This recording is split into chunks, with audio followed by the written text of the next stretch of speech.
do this.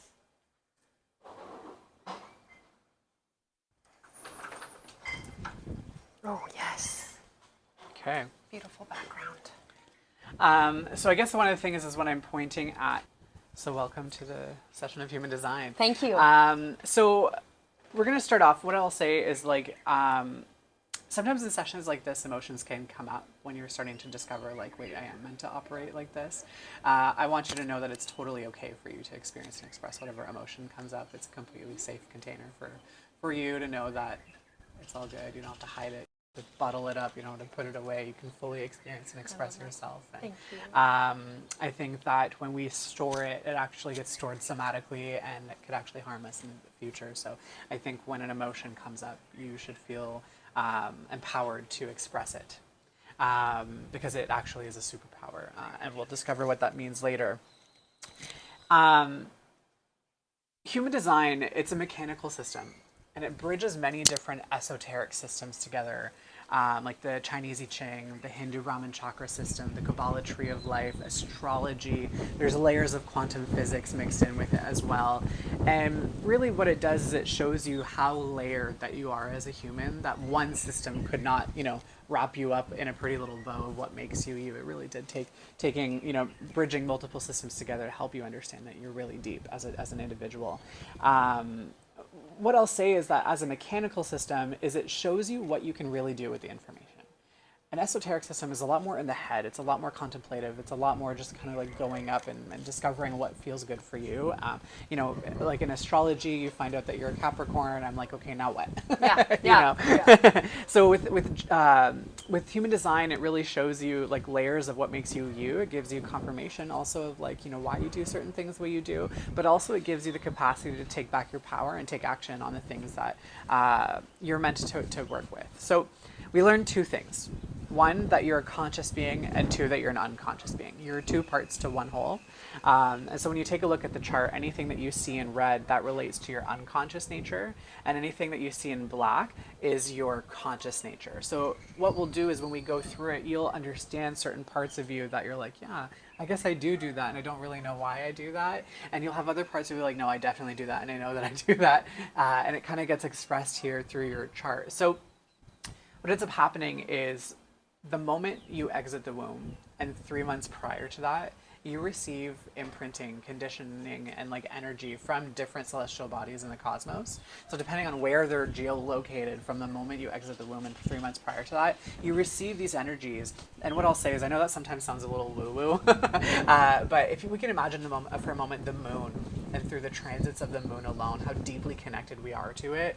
Our oceans and the tides of our oceans, they're so intrinsically connected through its placement and its magnetism. And, us as humans, I'm sure you've heard the saying, like, is it a full moon out? It feels like all the crazies are out. Or, even women through their menstrual cycles and stuff like that. We are deeply intrinsically connected to this space rock that is moving around our planet through its magnetism. So if we are connected to this little rock, might we also be connected to different celestial bodies that are 95 times bigger than that? Yeah. So it's just something for expansion to consider. So what happens is the moment we exit the womb and 3 months prior to that, we receive imprinting both of the conscious and unconscious level. And the unconscious nature, we call that usually the vehicle, and the conscious part of you, we call it the passenger. So the reason why we call the unconscious aspect of you the vehicle is I want you to think of a car when it's just out on the road, right? It's just sitting there. It's not doing anything. It just sits there until we engage with it. It's not going to save the day, at least not at this point anyways. AI, we might be getting there, but so it's just there. It's nothing to change. It's nothing to be made different. Your unconscious nature, it's the same thing. It's the inner aspect of yourself that just is. It's nothing that we have to change. It's something that we actually need to learn to lean into more, to see it more as a superpower than something that holds us back.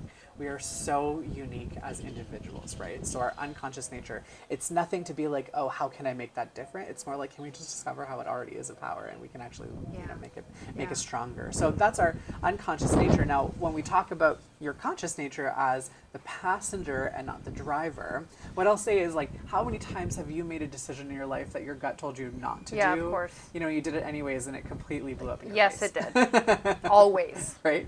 So, here's what's happening is you are here to go down a yellow brick road as well. So you're here to go down your unique yellow brick road to reach your emerald city. Okay, I want you to think of your vehicle as a fully souped up Tesla, and it has the autopilot feature, and it knows how to take you towards the destination of where you're supposed to go. As a passenger, every time that you think, when Siri is saying you should go left, you're like, nah, we're going to go right today. You end up acting as a backseat driver to your own life, and the reality is nobody likes a backseat driver. So instead of going down the yellow brick road to your Emerald City, when Siri is saying turn left, the reality is you don't realize that through its satellite mechanics and whatever, that it knows that there's, you know, a traffic jam, or there's an accident, or the lane is closed for some reason.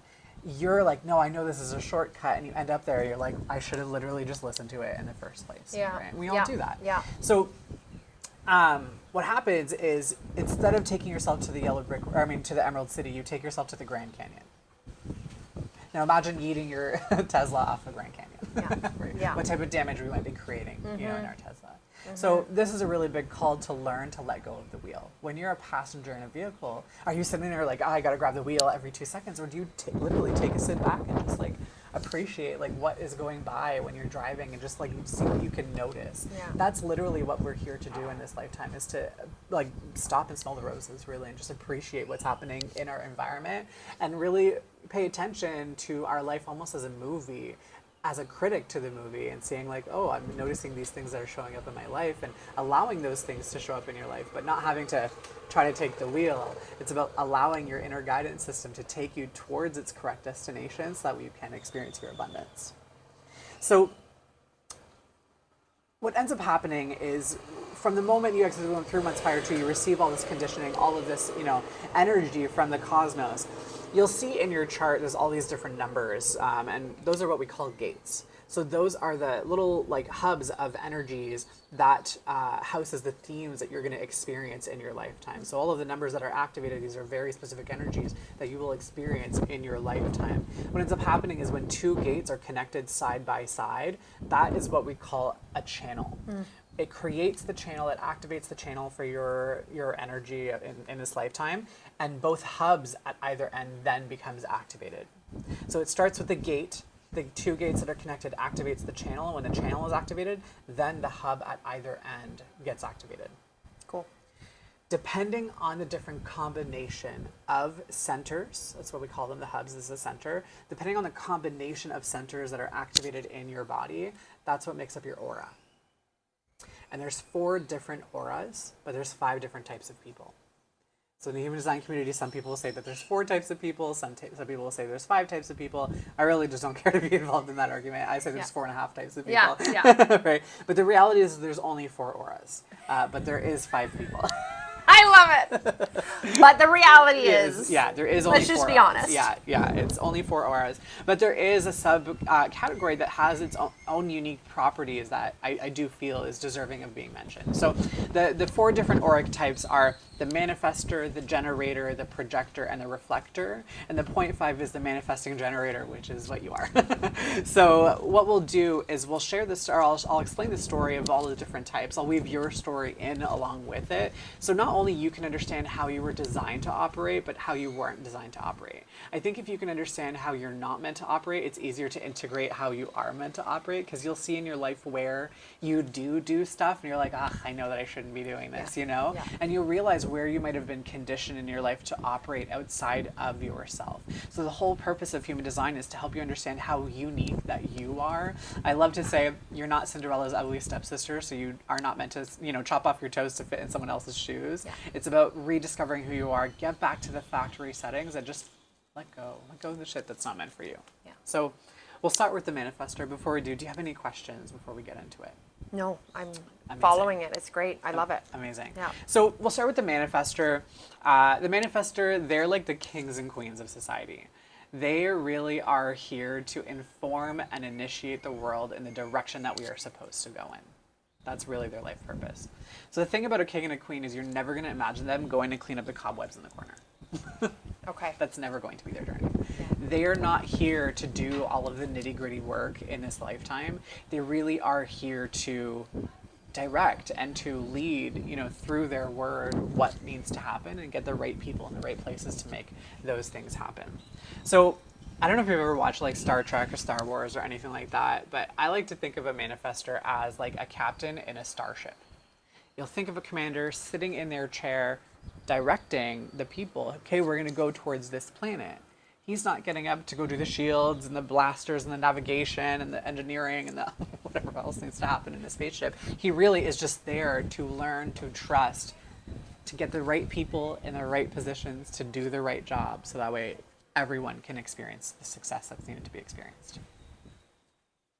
I'm feeling as if many people who are quite narcissistic may feel they're manifestors.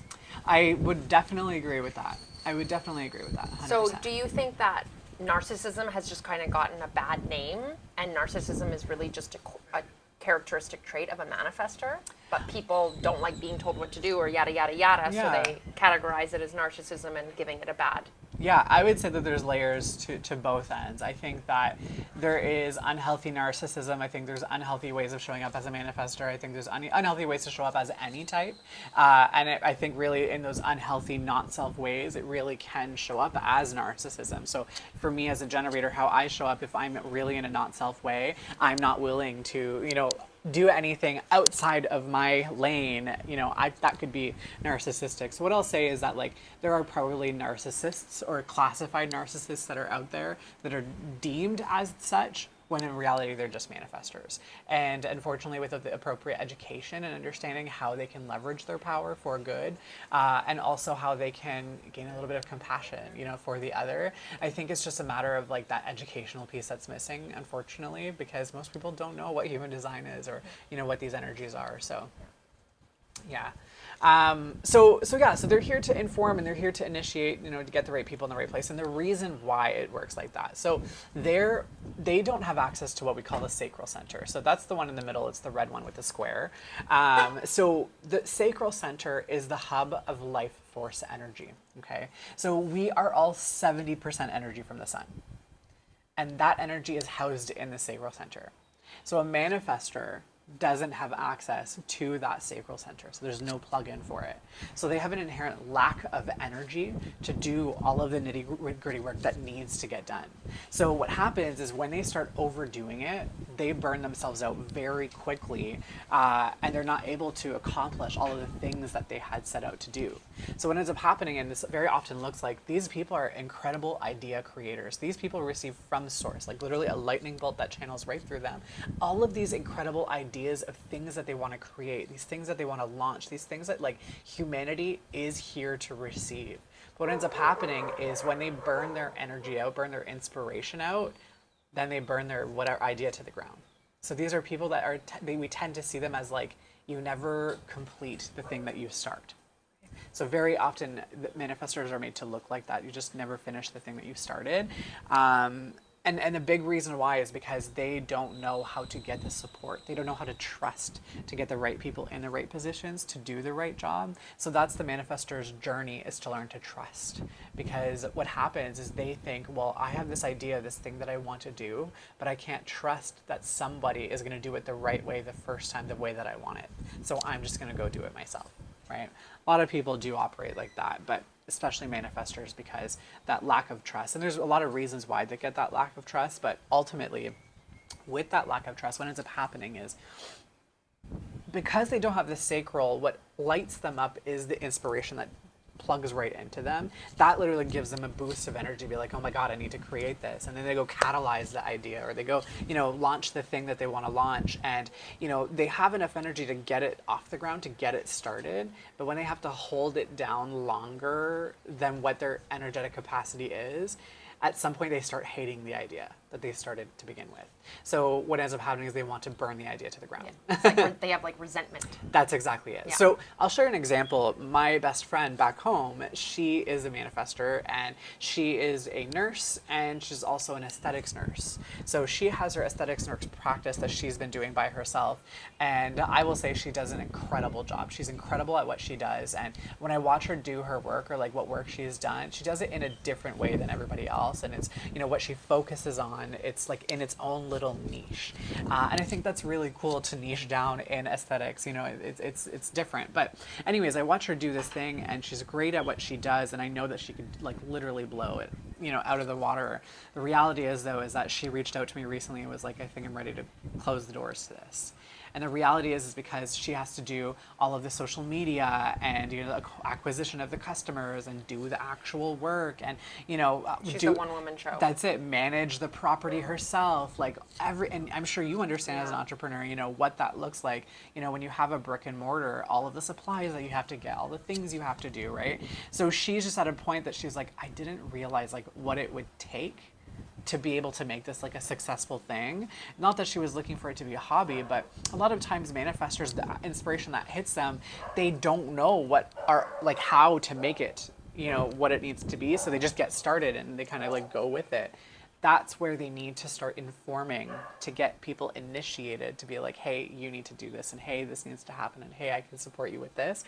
Everybody starts magnetizing themselves to the project so that way they can be successful. So typically they keep their mouths shut is what ends up happening, is they're like, I'm going to do this all myself.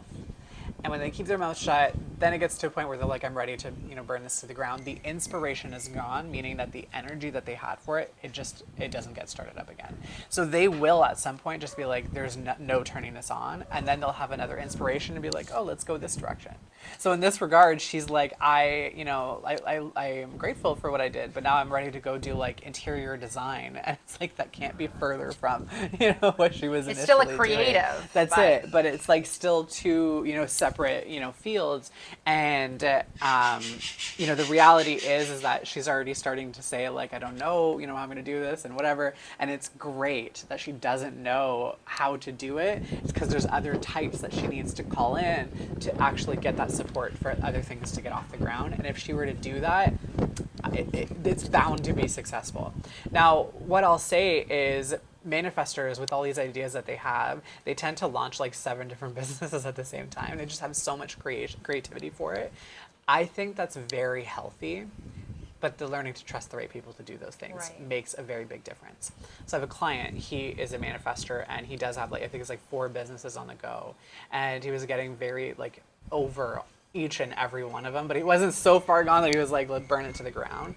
And here's what I'll say is that a manifestor, in order for them to access their inner guidance system, we have something that's called strategy. So every auric type has their own strategy, and the manifestor's strategy to access their authority is to inform and then initiate. The funny thing is, though, is that informing isn't actually part of the strategy. It's something that we've tacked on, not for them, it's for everybody else. So think of them as a jet ski. They're plowing through the water and everyone else is on a paddleboard that's around them. Everyone else is woo, being knocked over from the waves, not prepared for this jet ski to come plow through, right? Yeah. Informing gives everybody else the energetic heads up to brace themselves for this shift that's going to happen. Okay. So what makes their aura unique? Their aura is closed and repelling. No manifestor likes to hear that their aura is repelling. And closed. Right, and closed, right? So the reality is if you think of how a ship is engineered, it's engineered in such a way that it pushes the water out of its way so it can move the body into the space that it's going to take. So the manifestor's aura is shaped in this way that repels the shit that's not meant to belong, so it can move itself into that space to occupy it, to plant and pioneer and create newness. Manifestors are the Aries of the signs. They're here to be dynamic. They're here to be pioneering, to start something brand new and break new ground and just, do something that's never been done before. Now, if they're doing something that's never been done before, it becomes so difficult to do it when there's so much clutter around them. Clutter can be energy, clutter can be people, clutter can be environment, clutter can be anything.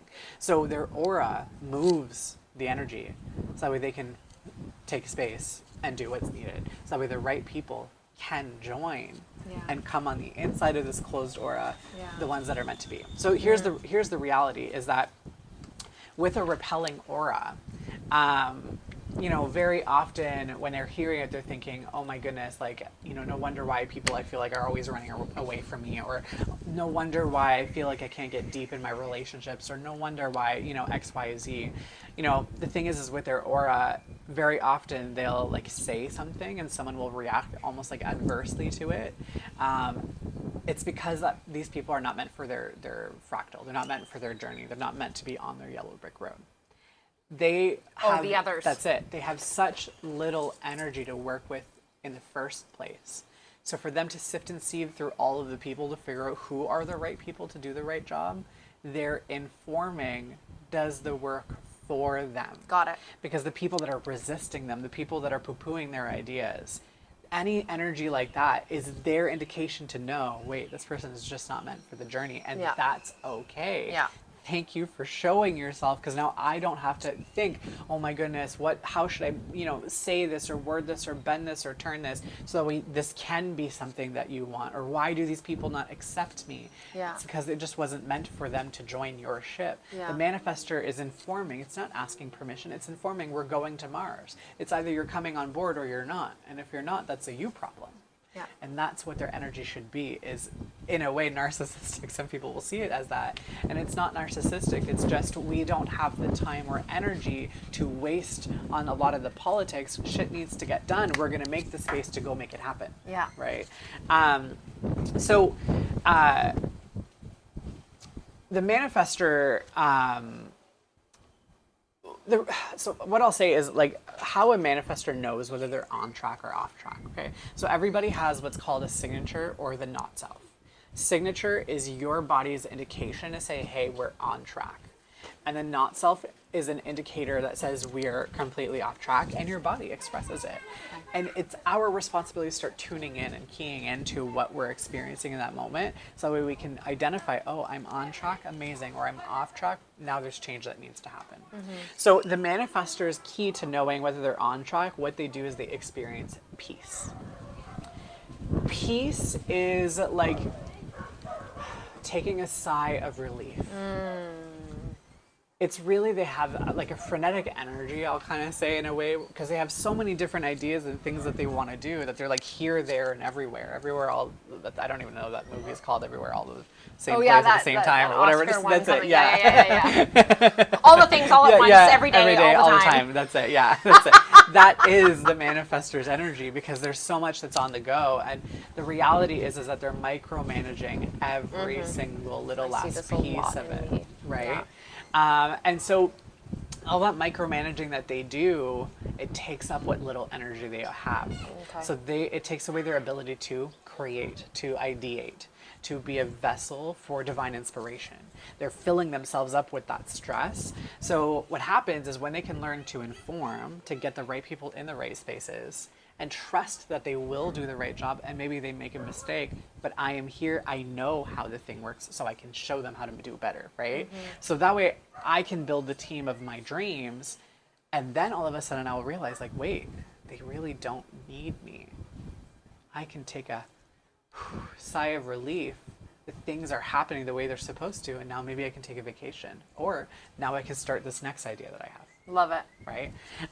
So that's how they know that they're on track, is through that sense of peace. And when they experience peace, everyone else feels it too. Everyone else is like, wow, like everything is going the way it's supposed to. I have a manifestor client, and all of her daughters are either projectors or generators. So I've worked with all of them. And every daughter was like, when mom is not in peace, we feel it. We know it. And when she's in peace, everyone else is like smooth sailing. It's because everything is happening the way it's supposed to. So it's about trusting. So how a manifestor knows that they're off track, what they experience is anger. Oh, this is so me. Are you sure I'm not a manifestor? 100%. Well, I'm You're a manifesting generator. That's it. Yeah. So, and we'll show you where there's key nuance differences, right? So anger, what I'll say is I have a lot of compassion for manifestors, because a lot of people have been making manifestors to feel as though their anger is abusive, or their anger is problematic, or that their anger is something that's harmful. The reality is maybe they don't know how to fully experience and express it in a way that's healthy. What I'll say though is that the only way for a manifestor to ever know that they're off track is through their anger. Okay. So if they can't experience and express it, they'll never know they're off track.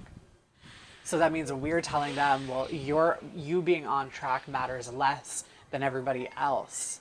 And then so what ends up happening is they bottle it up. The thing is that no manifestor wants to abuse people or have other people experience harm, but anger is a natural aspect of their energy. So they'll bottle it up as much as they can because they don't want anyone to experience it. The reality is that by the time it gets too late and the bottle gets full, then they explode, and people can't help but to be like, I feel harmed by your energy, right? So here's the thing. Thinking of them being in the spaceship, right? The manifestor said we're going towards Mars, and what's happening is someone got a mismemo and they've been veering off and they're headed towards Venus. Throughout this being off track, a manifestor will experience what I call pseudo anger. Anger will show up some way or another. And when they recognize that anger, that's their like capacity and ability to course correct, to get back on track, to being like, okay, I don't have to be angry. This is what change needs to happen. We'll make that change happen and get back on track, and now everybody can experience the peace again. But what happens is they've been told for so long that their anger is a problem that they suppress the anger, they ignore the anger, and then by the time they reach Venus, now they're a Hiroshima bomb exploding. Like, what the actual F? We were not meant to be here. We were supposed to go here. What is your problem? What is your problem? And all these other things that are happening. Yeah. So because they've been made to feel that their anger is a problem, they don't know how to lean into it as a gift to say, hey, we're going off track.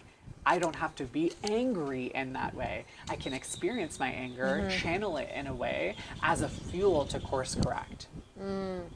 So what I'll say is I have a generator client, and her daughter is a manifestor. Her daughter's still an infant. She's like, I've never experienced her anger yet, so I've yet to experience it. How can I allow for my manifestor child to be healthy? And what I'll say about human design is that human design was meant for the children.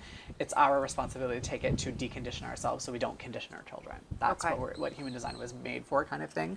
So at some point, yeah, exactly. So at some point, you know, I shared an example. Manifestors are here to be sovereign beings. They really genuinely are. They're inner authority of like knowing inherently what is correct for them from a young age. Manifestor children, we absolutely, I think, should just be treating as adults for the most part, not like full-blown adults, but they need to be given a sense of autonomy. So they can, as they get older, learn to experience and express that inner autonomy. That way they can be like, this is the track that I'm going on, without suppressing themselves and feeling that there's always someone that's going to be ahead of me. There's always someone that's going to be on top of me telling me that my ideas are bad. So an example is as manifestors are growing up, their not self starts to be created when they're saying, I'm not hungry for dinner. And the parent says, no, you're going to eat. Right. That is one of the first times a manifestor child, outside of other things, but that's a very big thing that happens with manifestor children, is they're being told, well, what your body's saying, you can't trust it because you don't know. So if we can learn to say, okay, you're not hungry right now, but create parameters, right? And saying you're not hungry right now. Okay, well, will you let me know when you're hungry? That's the first step, to be like, okay, well, now you need to inform me when it's time, right? And you have to eat between these times. Okay. So if you don't come to me by this time, you will have to eat by then. The reality is they're not going to starve themselves. Right. Because their inner authority will say, I need food now, right? Yeah. So we create that boundary of saying, okay, this is the parameter in which you can be fully autonomous. Now they're starting to understand, okay, well, in the framework of the world, I have a lot more freedom than what I would have had if I was like, no, you have to do this way. Because they give their power away, assuming that someone else is going to tell them what needs to happen. Instead, now they get that muscle built up. And when they get older, their boundary starts to expand and grow even more. And they realize they can break outside of a lot of the boxes that, you know, other people are put into. So that's step one. Now, when it comes to their anger, it's not about letting them have a temper tantrum and, you know, in front of everybody and, you know, mess up the energy of the environment, right? Because their energy can really kind of, you know, hamper the environment. So it's about saying like, okay, you're angry right now. You can go to your room to experience and express your anger and let your anger out in a way that's healthy. Maybe they have stuffed animals that they can throw around the room, or maybe they have, you know, an easel with like an art thing that they could just like furiously, you know, paint on, right? And let their inner creativity out. The reality is, what I'll say is, a manifestor, because they don't have the sacral, any output of energy that they have is magic and deserves to be compensated. The reason why I say that is because with their lack of energy, the universe is providing them everything that's needed to help the rest of the world. So what they create deserves an energetic compensation to basically pay them back for the output that they gave. Manifestors, because they have lack of energy to work with, moving forward, my hope for them is to start seeing that they deserve to be paid more than just for output of work. They deserve to get compensated for the rest that's required to get them to their next creative output. So instead of doing 5 units of work and get paid for 5 units of work, is I get paid for the project, and that project pays me for the rest that I require for me to feel abundant. Yeah, like contract work. That's it. Yeah, it really should be predicated on the rest that they need more than the work that they do. Sacral beings have the sacral to do the work. We deserve to get paid for the work that we do. Whereas for them, because they don't have the energy to work like a sacral being, in a capitalistic society, they can't work like everybody else. So they need to be paid for the rest that's required instead of rushing back to hurry up and go work to get the bag. Yeah. So it really is an inversing of like what they deserve to get paid, and how they deserve to get paid. A lot of manifestors I work with, when I share that, it's like, you deserve to get paid for your rest. It like completely bamboozles them, because it's like, we've never considered that a non-sacral deserves to be compensated differently. Yeah. Because the system is set up for generators. Yeah. So. Yeah, the system is, for sure. Right. Yeah. So now a manifestor, when they're young, we're giving them the authority to say, I am angry, I'm going to step away, and I'm going to go experience and express my anger in a way that allows me to feel, it's getting out of my body kind of thing. Yeah. I can identify, there's an anger. From a young age, they won't be able to identify why they're angry very often. So it's about the adult coming back around and saying, you were angry. Let's talk about it. What happened? Yeah. Now they can start getting an understanding of, I was angry. Why was I angry? Right. So this is where passenger consciousness comes into play, where we're starting to watch the movie of our lives. We're becoming accountable to the actions we're having, because our vehicle is operating one way. So the vehicle is operating, and now I get to view, wait, why am I doing that? So I get to step outside of myself and witness, I am angry right now. I am angry because X, Y, Z. Well, when I start to have those conversations, when I get older and I'm in an office setting with other coworkers and something is happening that's making me angry, I don't have to blow up in front of everybody. I'm going to say, I'm going to excuse myself. I have to go, whatever. They go to their office. They allow themselves to experience their anger. They're not going to be throwing their supplies anymore, because we've given them the outlet to learn how to control it, right? I identify, wait, I'm angry. Why am I angry? I'm angry because now I can leverage that as an informing tool to say, hey, this happened and we're not going to be doing this anymore. Now they can create the boundary that's necessary to get back on track, and the whole entire team wins in a calm, because of collective that. manner. That's it, right? So now it's just about, how do we allow anger to be healthy and expressed in a way that's supportive for the whole entire community, right? And leveraging tools like, those smash rooms where you go in with a hammer and a sledgehammer and you're like breaking things down. That's very healthy for manifestors. One of my favorite ways is yelling into a pillow. Okay. So I'm an expressive, so I need to yell. Yeah. And I don't want to yell at the people. Yeah. Because sometimes that happens, and I don't want to do that anymore. So I grab a pillow and I scream into it I love 5, 6, 10 times. I love that. And it really helps. You get it out of your body. That's the whole entire thing. Yeah, because it's stuck. That's it. Yeah. So they can do that, exactly, screaming into a pillow. I actually had 2 clients that leverage that as like a tactic to, get that anger out, and it really is very healing for them. Another way is literally art. Most manifestor types, they are very creative. They tend to be artists or dancers or, like whatever it is, their layer of creativity, aesthetic nurses or interior designers. There's a, creative outlet that they have. And I say, what if you allow your anger to be put out into that body of work that you do? It could be actually very healing for other people. It's like a singer, right? If they go to sing, they create a song and it's through their anger. Well, me as a non-emotional being, I can receive this song and it can actually be very healing for me, because it's like a layer of feeling that I don't get to express myself, that it then flushes whatever out of my body that I didn't even realize needed to feel and experience that. We all know that there's some music, it moves us, right? Yeah. manifestors, when they get into their anger, if they pour their heart in that way, Yeah. they deserve to be energetically compensated for that as well, because it can be very, very, very, very healthy for other people. Yeah. Yeah. So, informing for them is probably the hardest thing that they're ever going to do in their lives. Like, Yeah. truly, truly. And the reason why is because throughout their lives, they've been made to feel as though your idea doesn't matter. Your idea sucks. Your idea, my idea matters more than yours, or whatever it is, right? So growing up, starting with the, no, you have to eat when I tell you to eat kind of stuff, right? To the, you have this idea, no, that's never going to work. It didn't work for me, so it's never going to work for you, right? So throughout their lives, they're being compared to.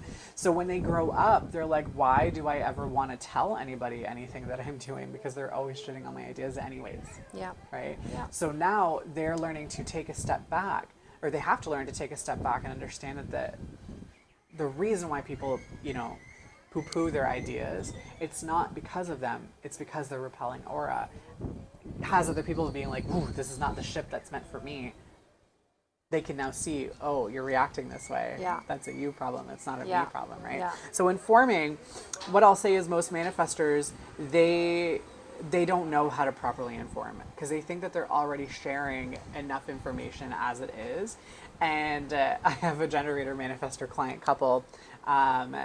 Actually, you were there at Manifestivals, where I mentioned in the thing, like, hey, generator, I bet you feel that your manifestor, partner, tells you everything, and he probably tells you absolutely nothing. And he went like this, and she was like, because that is like the source of every argument that they have, is that he didn't inform her enough as a generator to tell her what is going on. And Yeah. the reality of the situation is that he thinks he's telling her the things that she needs to know, because the reality is like, I don't really know how it's all going to go down, so let me go figure it out. When I figure it out, then I'll tell you. Right, but it should be the other way around. It's the opposite. Is, hey, I'm going to go do this, I'll let you know what ends up happening. That changes the entire dynamic, because if he were to learn to inform before going to do it, the thing is they have such a lack of energy that they think that this is an energy waste. Right. Why am I going to waste my energy trying Right. to tell you what I'm going to do when I just go do That's it, and so then me. I'll let you know, right? Oh my God, yeah. When in reality is, through the informing, let's say me as a generator, if the manifestor informs me, hey, I'm going to do this because of this, now I can respond and say, oh, okay, I can help you with that. I know how to do it. Or no problem, I'm going to go do this while you go do that, instead of me waiting around for you all day. Right? Informing is so key, because it gets everybody in the right place doing the right things. Right. So the homework that I give But I do feel it's a waste of time sometimes. Like, Absolutely. I'm like, why would I waste this person's time? 100%. Let me go figure it out. The reality is that over-informing actually helps everybody else, because what if you didn't have to go do it? What if somebody else actually knew the solution right from go? Yeah. Right? So they don't have to go do it 47 times and, be like, why am I wasting my time on this? I'm over this, is not working. I'm going to burn it to the ground, right? Yeah. Informing opens the doors. So the manifestor in this regard, well, all manifestors, what I do is I give them a homework for 2 weeks. For 2 weeks, I want them to over-inform every single thing. Every single thing. I don't care what it is, over-inform it. You have to go to someone's waiting on you and you have to go to the washroom, I'm going to take a shit. I don't care what it is. I don't care what it is. Over-inform every single thing. And the reason why is because it gives you the chance to discover what is worth informing and what is actually over TMI.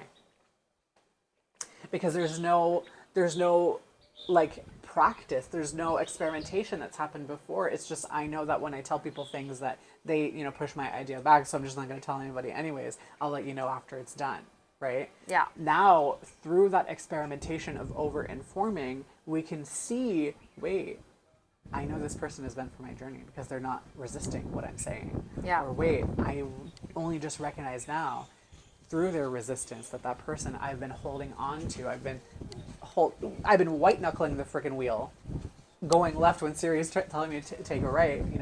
This person's been resisting me, and I'm bending over backwards, giving them an inch, and they're taking a mile. I'm walking on eggshells for them, or whatever it is that we're doing.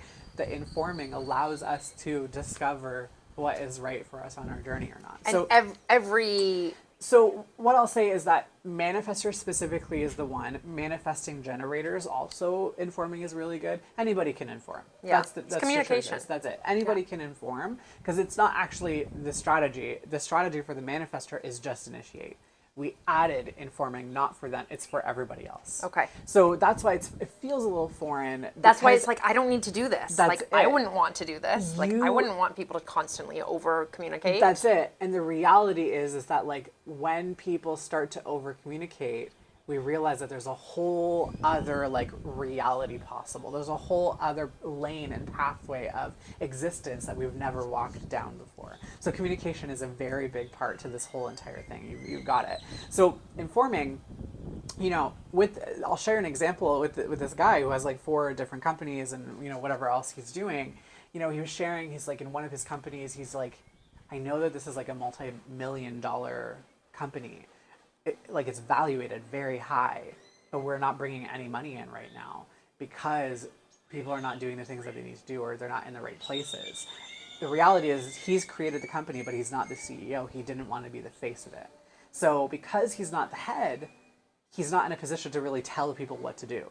Okay. So here's the reality is informing, you can inform from the back end and push people forward. So repelling can actually be almost like a shovel. I'm going to shovel you to the position that I need you to get into, right? Or like a broom, you know, I'm going to move this, you know, over here. So informing is in a way being like, wouldn't it be great if we had this, right? You're just informing like, hey, this thing I think would be great. And then another person can think that it's their idea and go and do it. So you can inform and lead from behind through your informing. Yeah. So the manifestor in this regard, after he did that for 2 weeks, he came back and was like, oh my God, my business is suddenly making money. All of a sudden in 2 weeks, where we weren't making any money, through me starting to inform and lead from the back and just sharing authentically what I think needs to happen, all of a sudden people are doing the right thing. And nobody's picking it up as I'm telling them what to do. Yeah. Right? So it's cool because you can leverage this as a superpower from the back end. Yeah. And, so when I chatted with him afterwards, you know, there was a few things that happened. You know, his partner afterwards was like, what did you do to him? All of a sudden my relationship is better than it's ever been in 7 years. Amazing. Right? Because of this over-informing, Yeah. the partner is not like waiting around. The partner's like, okay, cool, you go do that. I'm going to go take care of this, right? Now it's almost like a partnership that's happening versus I'm waiting around for you to tell me what you've done versus like, tell me what you're going to go do. I can now put myself in the right places to support you on your journey. Now the manifestor's feeling like suddenly they're not going against the tide. Mm-hmm. All of a sudden they're being picked up and flown down, you know, the flow of the universe. So informing is so important. He shared a screenshot with me and he's like, I promise coach, you told me to do it and I did it every single day. And it felt foreign, but here's what happened. Once someone reached out to him and was like, hey, you know, we haven't chatted in a minute, let's catch up. And he's like, I'm literally on the toilet. Or like, I'm taking a shit, I'll message you later. And the guy laughed and was like, haha, take your time, call me after, right? But didn't make a deal about it. And his reflection was like, it was so weird. I expected him to be like, why did you say that? Why did you say, like, you know what I mean? Like, that's not, like weird, like it's too much information or something like that. But the guy laughed about it and there was no resistance. Wow. He was So like, it, it's brought really down some weird. walls. That's Yeah. it. He's like, normally I would experience, or I thought that I would experience X, Y, Z, and that did not happen whatsoever. And I'm like, now you can see who is meant for your journey. The person didn't resist you, laughed about it and said, okay, no problem, and just moved on from it as if it never happened, right? Yeah. Now you can witness what is over-informing versus what is actually initiating, what is informing versus oversharing, because you can't really overshare for someone who's meant for your journey. Yeah. So now with that, you know, his partnerships are getting better in business. His partnership is getting better platonically in romance and all that stuff. And he's finding his life is getting a lot more abundant because now he's seeing, wait, when I share this, I don't notice any movement. But when I say this, I see literally almost like robotics, like the robot picks itself up and moves itself in its right position, and the puzzle pieces get into the right place. The manifestor is here to inform and initiate the world. Wow. That's their journey, is to basically start the program, and then everybody else gets into the right positions. So that's pretty much the manifestor. I'm going to round back to the manifestor at the end. Okay. We're going to move now to the sacral being. Can I take a breather? Absolutely. Do you need a sip of water or something? No, I'm fasting. Let's pause it. Oh, you can't even do water? No. Oh. Yeah. Pause it, and then we can